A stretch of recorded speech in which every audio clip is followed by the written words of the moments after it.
it's late in the afternoon, so I think I try not to be so boring for you. So here we are noise, or noise 3, or noise 3, or whatever they call us, because we chose actually a bad name, but this is us. We do these things. We try to listen to human needs and to create enjoyable and meaningful experiences for people for a better future. And I want to talk a little bit of my background before, because if I don't do that, for one, I don't get to the 30 minutes talk, and for the second, you don't understand why we got there. So I studied telecommunication engineer for a long time, since I realized that it wasn't my shit at all.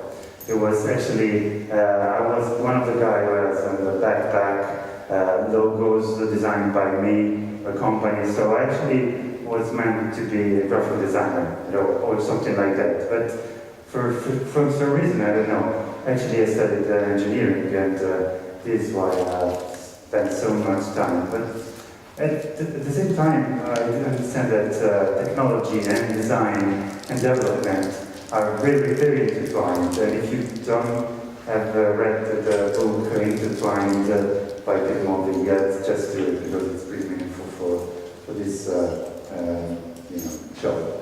After a long time, I tried and started my first company with a very difficult name as well, which was Noise 3 Lab or Noise Lab. But then I was pretty smart and put the pronunciation right under the logo. And it was pretty much a failure. It was an open source based company. We made a lot of technology front-end events with a couple of guys right here, based on this old friend called Drupal, which is actually was for us, because we moved forward from that after that, but very powerful and complex CMS at the same time.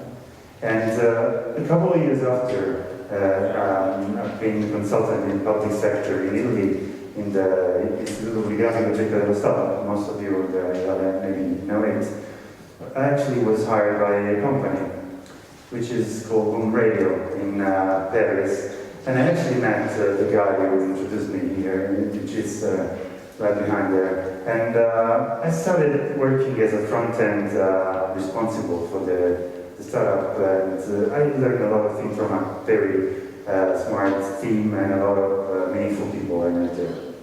After that, I became a Brazilian, and I've done a lot of things for Brazilian as a volunteer in design and marketing, in order to spread the word of the open web, collaboration, stuff like that. This is actually a flyer that we distributed in Rome for the release of Firefox 4, which looks like an age ago or something, because now it's 63 or something like that. And they actually decided to move from Firefox 4 to a rapid release version actually that year, so it's like 7 years ago. And what happened then is that we also were in charge to do something like that. We were around Rome with a projector, a green projector, projecting Firefox logo to celebrate the 5th anniversary of Firefox as well. And this was actually a real picture, no Photoshop. It was in a lot of Mozilla's presentation. Why all of that? Because Mozilla was very much the protagonist of a connection, a weird connection that happened, because at some point, a fellow Brazilian wrote me, you have to meet this guy from Rome, which is called Cristiano, and he's doing co-design jams. How many of you are into co-design, know what co-design jam is? A couple of people, okay. And yeah, we started with this guy, one of my mentors. I want to give credit to that. And actually, we started as volunteering for organizing this event. A co-design jam is actually just somewhat like an hackathon on design, but not that much, because it's more like you are on a stage as a musician, and you meet fellow musicians and you start playing. In the design world, this happens when you get into the design stage, and you have a challenge, and you have 2 days to get it through, right? So we started with a a co-design group, and we started experimenting with this co-design and human-centered design things we'll go through later. And this is a version of me, a very innocent and younger version of me that I was interviewed in this jam, and it was like, non ancora, non so cosa farò. What I say is that, do you think you're going to use, or do you use this kind of methods in your work? And I just say, not yet, but I think I'm going to do it. And I mean, if I'm here, is that I decided to go through that, and 7 years later is happening actually. So what I was talking about is human-centered design. How many of you, more hands please, are into human-centered design? Okay. I decided to put some buzzwords. This is a buzzword. I'm going to talk about blockchain later, probably. So just to go through. I have a very small video, a cut of a longer video for you to show you, to talk about what I think of human-centered design. Human door is one where the design tells you to do the opposite of what you're actually supposed to do, or gives the wrong signal and needs a sign to correct it. Why does it need an instruction manual? That is, why do you have to have a sign that says push or pull? Why not make it obvious? It can be obvious, if it's designed right. There's this door on the 10th floor of the Vox Media office that I hate so much. Damn it. You read this door, Rob? Pretty regularly. So my point on human-centered design is most of the times that could be done just listening to people and just understanding what's going on. But most probably what you've been through in your work is this very old, but still gold meme of a project management nightmare you can follow through. And this is actually what happened. I'm not going to spend a lot of time on that, but actually what happens is, as Matteo was saying before, a problem in handing off information and giving people the right time and the right way to understand what they're going to do. And I decided to put a small example that I've seen in a design school in Rome some months ago. And I have a question for you. What is this? Hands. What is this? A button? What does this button do? Emergency. Emergency? Fire alarm? Some alarms?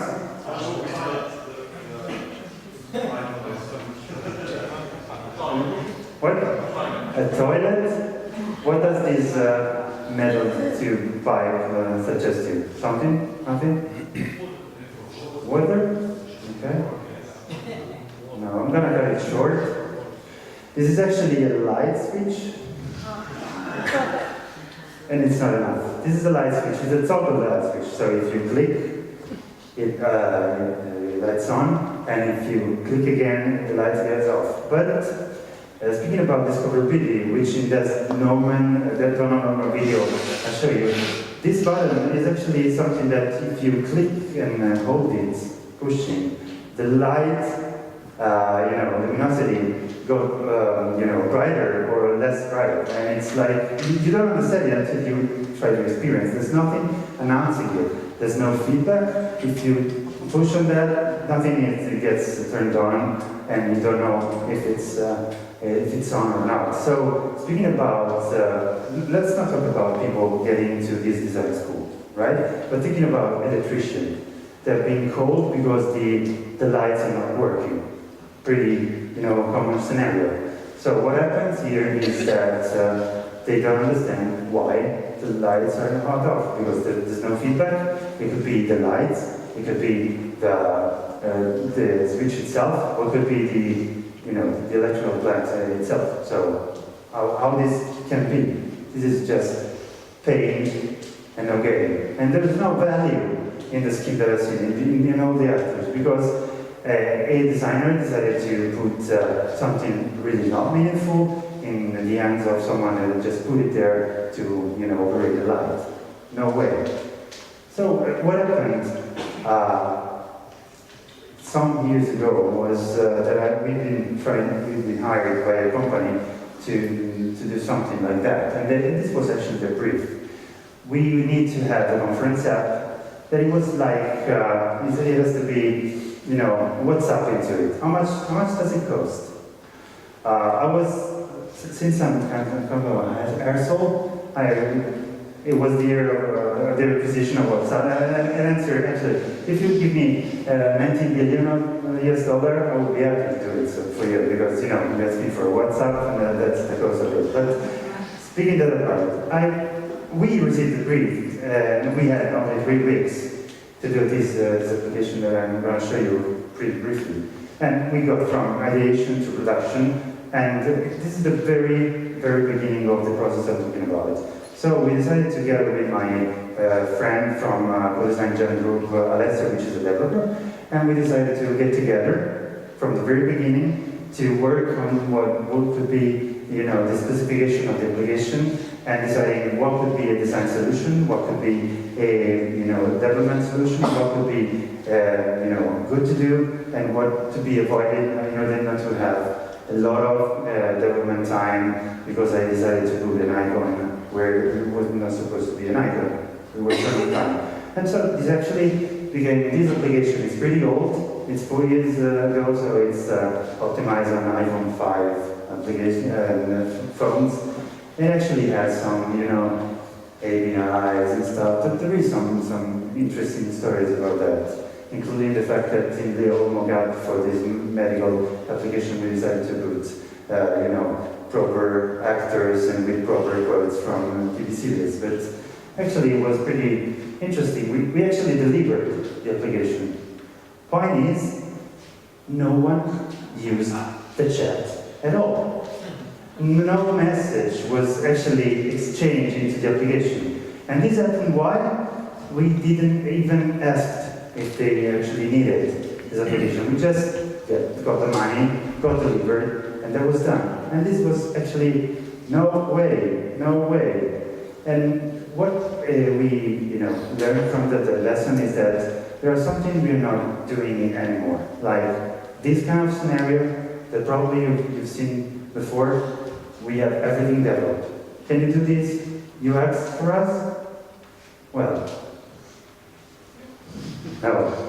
no, because to us, it's like the overall project is user experience, and this is actually something that I want to give credit to the guy who introduced me, that I learned from this speech.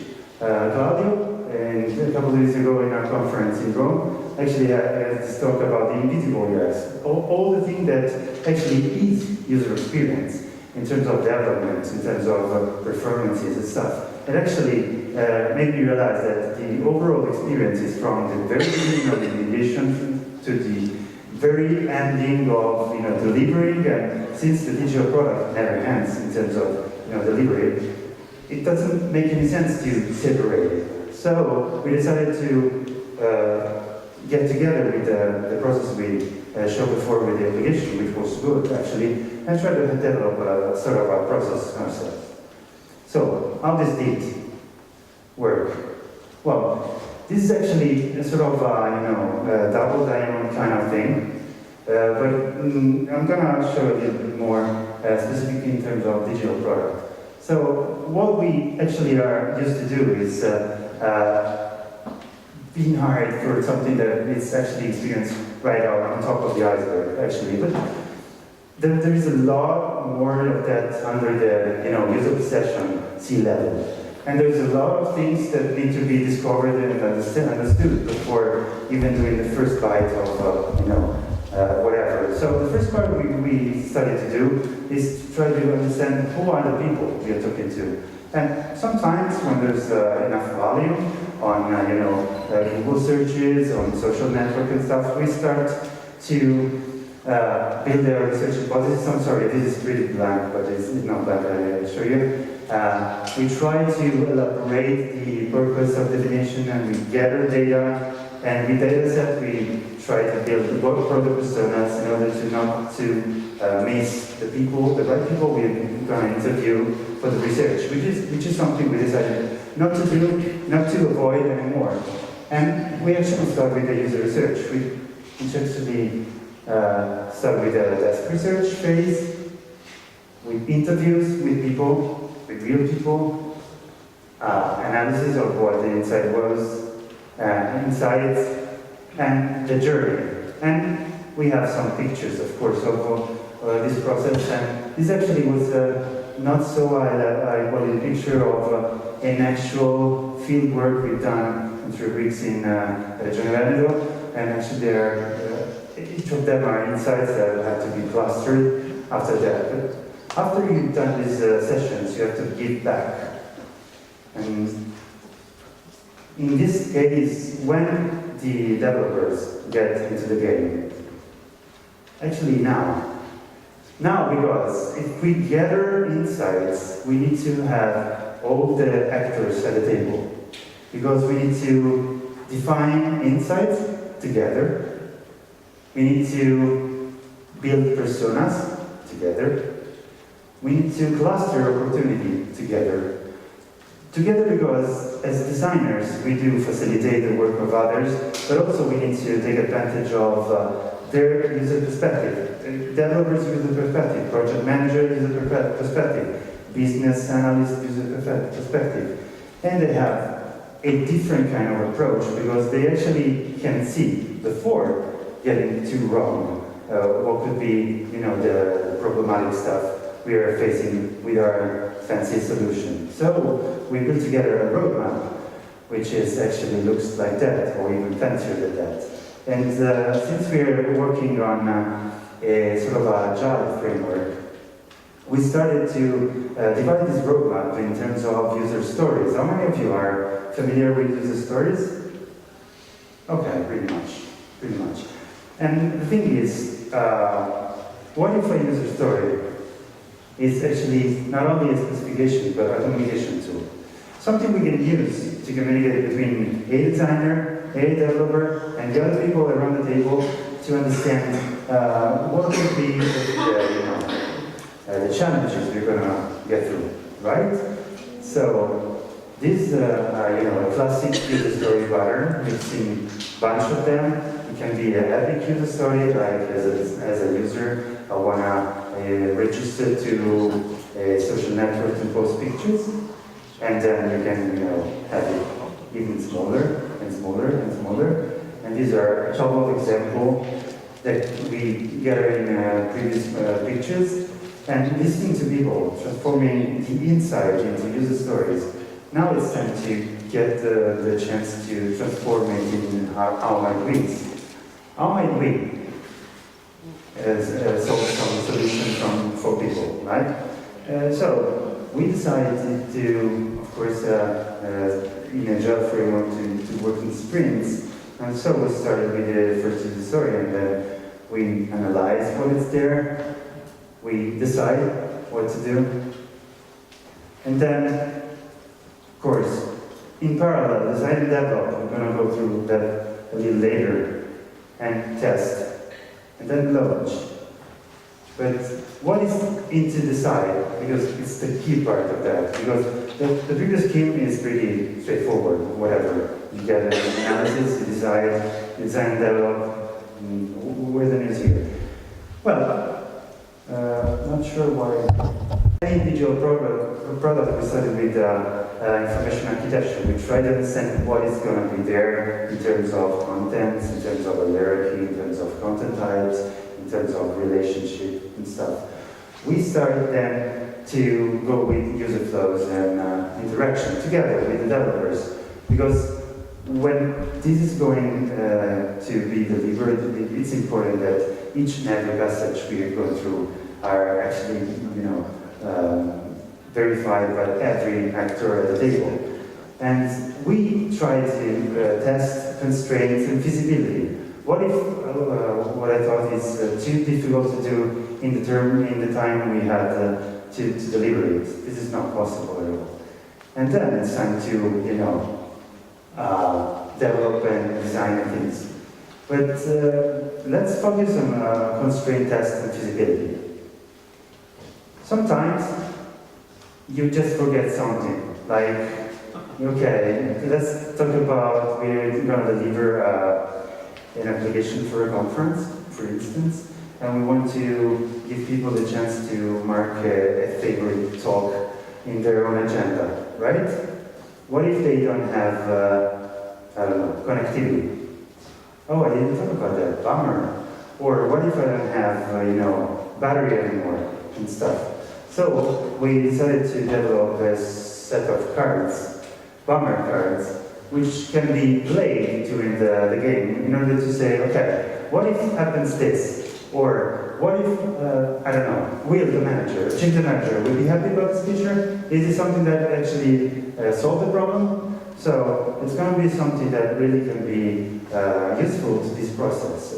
And to give you a touchable example in some way, we worked in a project a year ago for a public sector again, and they actually have this private area where internal stakeholders were supposed to receive documents to get into meetings and to be prepared for the meetings.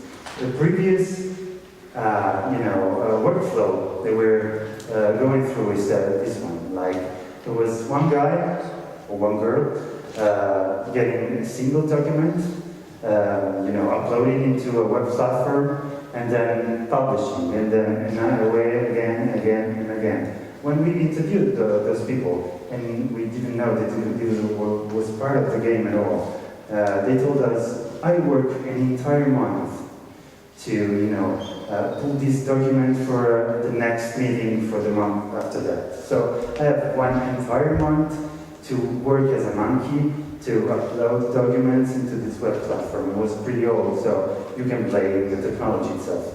But the point is not getting a better web platform to shorten the monkey work.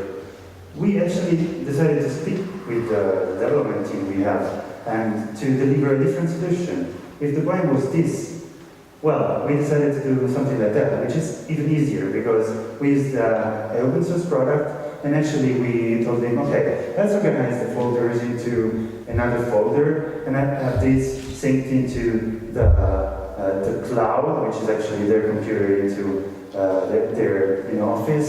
And through a public API, you can actually have it. So we managed to go through from 9,600 minutes per month into 10 minutes, depending on the speed connection which is inside.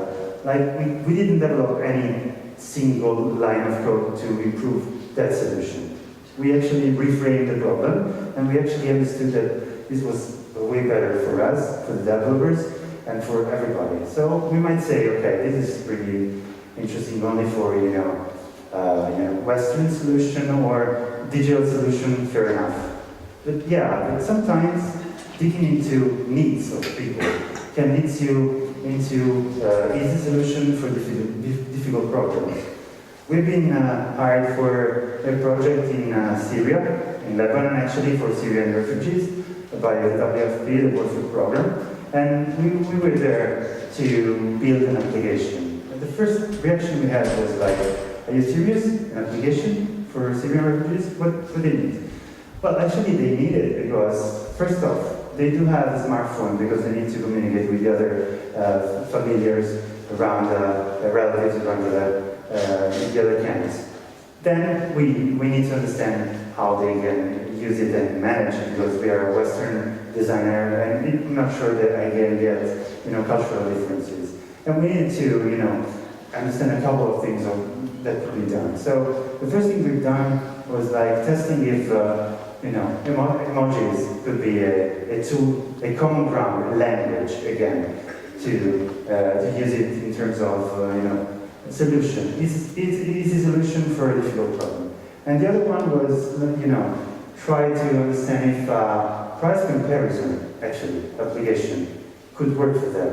And this was actually pictured from the user testing we've done in Beirut and surroundings back in August last year. And actually we listened to stories of people that were very desperate. Of course, they have no more their country and their houses. And we managed to understand that for a simple solution, a price comparison application, we managed to get them from spending 6 to 8 euros per time they go to, go shopping.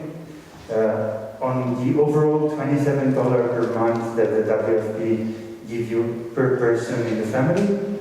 So they save 6 to 8 euro just using this application and not going to see different prices because they need to compare different prices. So going, testing, and researching these things can lead us to have a simple solution for something that's really meaningful, for a better future for them. And this actually is the result of people that are pretty much enjoying what they're doing.